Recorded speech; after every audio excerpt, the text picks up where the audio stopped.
안녕하세요. 오늘 저희가 좀 깊이 들여다볼 이야기는요. 성경에서 가장 강렬한 장면 중 하나죠. 마태복음 27장 32절에서 50절.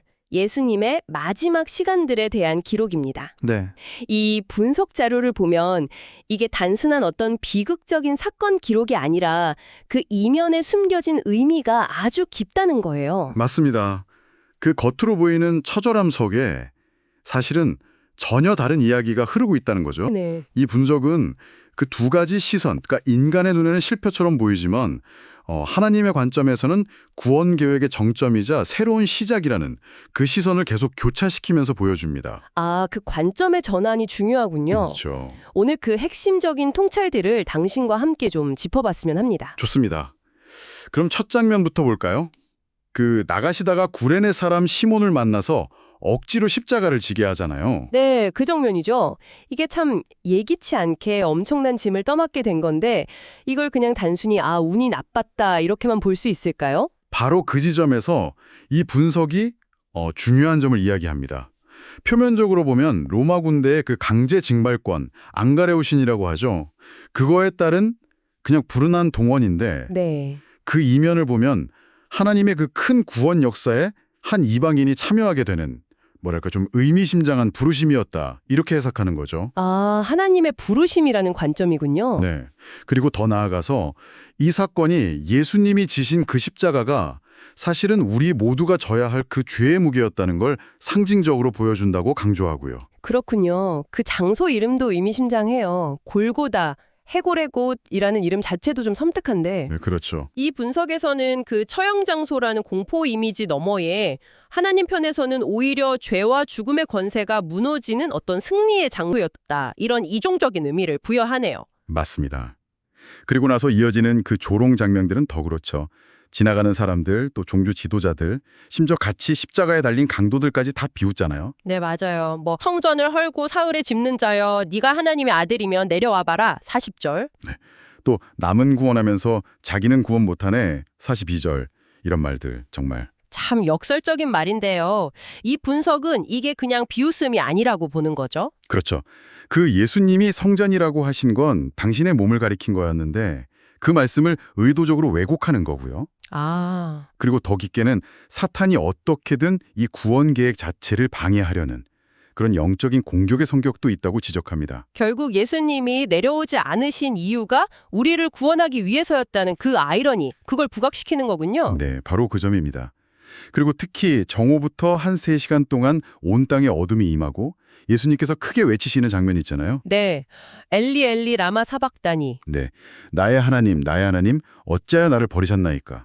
이 부분은 정말 극적인 전환점이죠. 네, 이 분석은 이 어둠을 어떻게 해석하나요? 이 어둠을요, 온 인류의 죄에 대한 하나님의 그 진노와 심판이 예수님께 이렇게 쏟아지는 걸 보여주는 표징으로 봅니다. 아, 하나님의 심판의 표징. 네. 그리고 그 외침은 그 죄를 대신 짊어지심으로 인한 정말 처절한 영적 고통인 동시에 또 구약 시편 22편의 예언이 성취되는 순간으로 해석하고요. 그렇군요. 근데 사람들이 그걸 듣고 엘리야를 부른다고 오해하잖아요. 네, 그 부분도 나오죠. 이 분석은 그게 당시 사람들이 그 고통의 깊이나 의미를 전혀 이해하지 못했다는 걸 보여주는 뭐랄까 영적인 무지를 드러내는 거라고 덧붙입니다. 아하, 이해를 못했던 거군요. 그리고 이제 마지막 순간 예수님의 죽음입니다. 네, 마태복음 50절이죠. 예수께서 다시 크게 소리 지르시고 영원히 떠나가시니라. 이 분석은 이 영원히 떠나가시다라는 표현에 주목해요. 어떻게 주목하죠? 이게 그냥 기력이 다해서 수동적으로 죽음을 맞이한 게 아니라는 겁니다.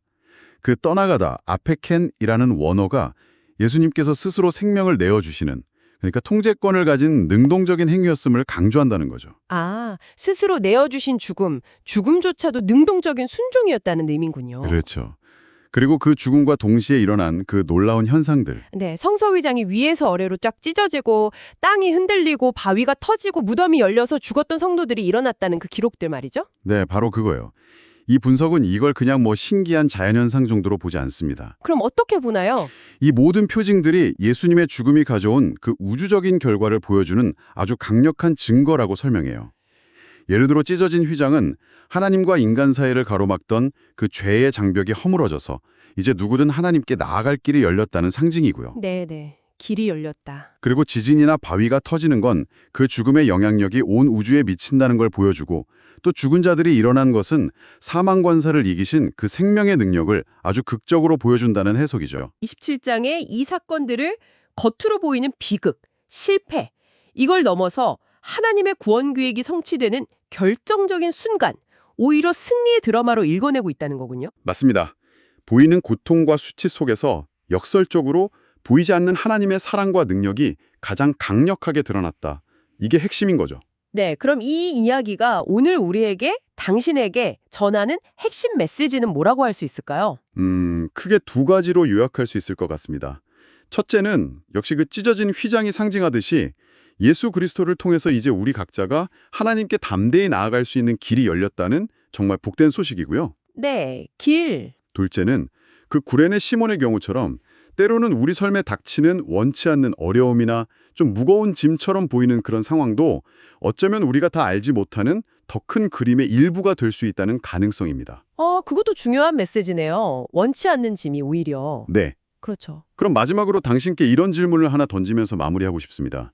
이 분석이 계속해서 십자가 사건의 겉모습 너머를 보라고 우리를 초대했잖아요. 네. 혹시 지금 당신의 삶이나 아니면 주변에서 일어나는 일들 가운데서 그냥 표면적으로만 보고 이건 이런 거야 하고 넘기고 있는 것들 너머에 혹시 숨겨진 또 다른 의미나 다른 관점은 없을까요? 한 번쯤 깊이 생각해 볼 만한 질문인 것 같습니다.